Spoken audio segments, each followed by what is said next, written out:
Ay, ito po ang sublimation machine namin dito sa Transfer 8999. Bali, this week po ay 3 days namin siya nagamit. And nakapag-run po kami dito ng 240 pieces na A4. Nandito po ang aming printer head area. Ayos naman po.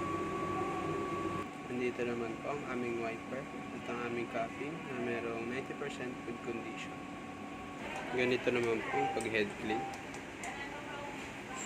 Ganito naman po ang nozzle check. Ito naman po ang aming nozzle test.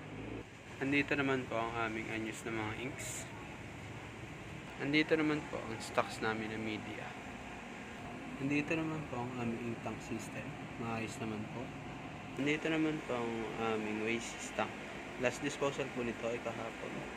Ito naman po ang aming fan at ang aming heater. Working naman po sila pareho.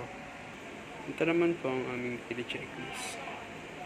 At nandito naman po ang aming production log. Yun lang po. Thank you.